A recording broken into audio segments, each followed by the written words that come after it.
with the rev meters. This is the key meter mechanic of this game. It's kind of like the drive system in Street Fighter 6, but reversed. So every time you do something fancy like an EX special move, or your drive impact, or some kind of EX cancel, it's going to make you heat up, and it's going to heat up this from 0% to 100%, and when you're 100%, you go into an overheat state, which is like your burnout in Street Fighter 6, but it's not so bad. It only has to empty to about halfway before you can do all your moves again.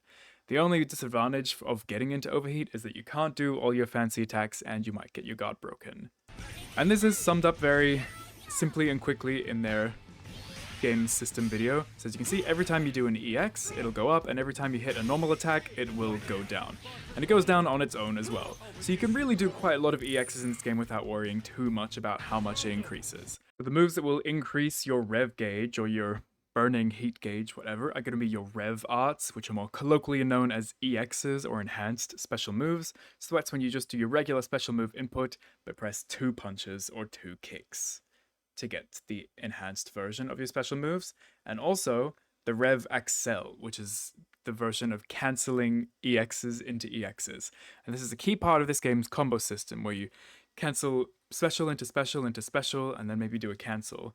And the EX specials and the EX special cancels are all going to both increase your meter, and they're the main ways you're going to be spending your burn gauge. And the rev guard we've already talked about is another thing that will increase your rev gauge. Every hit you block with this will increase your rev gauge a little bit, but you won't take any chip damage. And the final attack that will increase your rev gauge is going to be your rev blow, which is basically this game's version of a drive impact.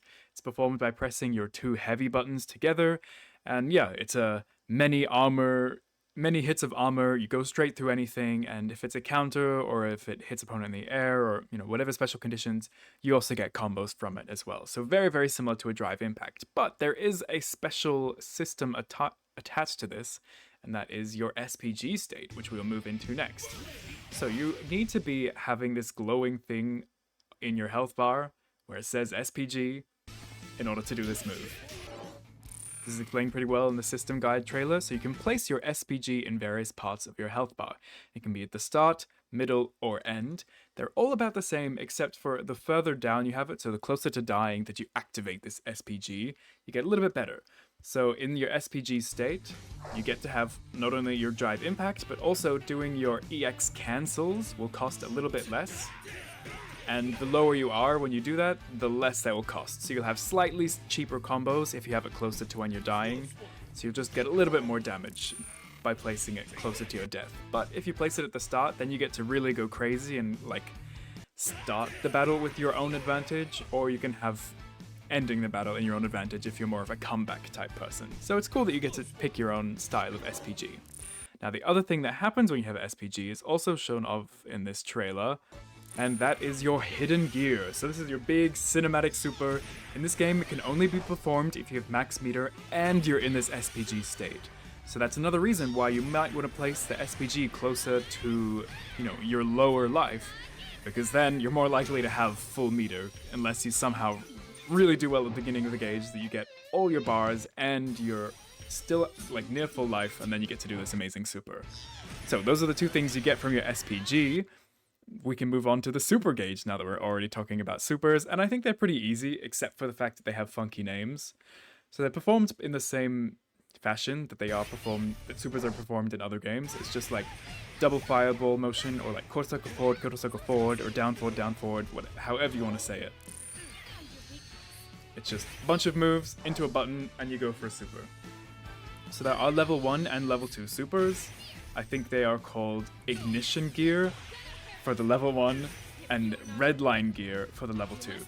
So where you get a little bit of fancy animation there, that's the Redline Gear. And the level 1 is going to be your Ignition Gear, and it's just where there's a little bit of a flash into a very simple situation that just costs 1 bar. As you can see, she did the level 2 one here. You get, the dots, the more cinematic, does more damage. But yeah, they're your regular supers. That's what you're going to be using most of the time, versus your hidden gear, which you can only do when you have SPG active. And for the supers, they basically are a really damaging way of ending combos. For certain characters like Kine, they can also extend combos, and they are also generally invincible, so they're good ways of getting wake ups, perhaps if you're in overheat and you can't go for any, or if you don't have an invincible DP.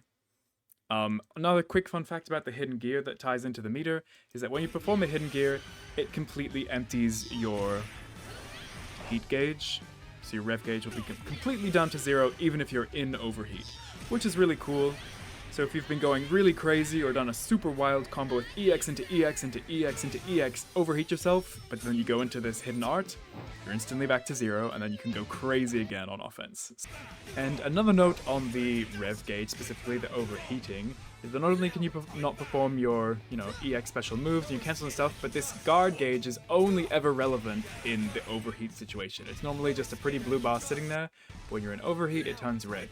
And it can go down pretty fast, so this is probably one of the rare times in the game where there are unavoidable, unblockable pressure sequences. But, once you get hit, just like in Street Fighter 6, if you get hit by that, unblockable stuff, you go straight back down to 0. But just, be careful, you have slightly worse combos, slightly worse defense and offense, and you can get your guard broken. But it's nothing crazy like the changes in frame data and stuff like in Street Fighter 6. So, pretty powerful. And just to finish off the meter discussion, a few things will decrease your rev gauge or your heat gauge, and that is by hitting the opponent with normal attacks, either on block or hit, performing your hidden ultimate super, or also just performing your just defenses, which we'll get to soon, which is where you just tap guard and get a little bit of a cool flash. That will also give you an instant decrease in your rev meter, and it'll go down over time. So basically just be offensive or be defensive smartly, and it'll go down pretty quickly.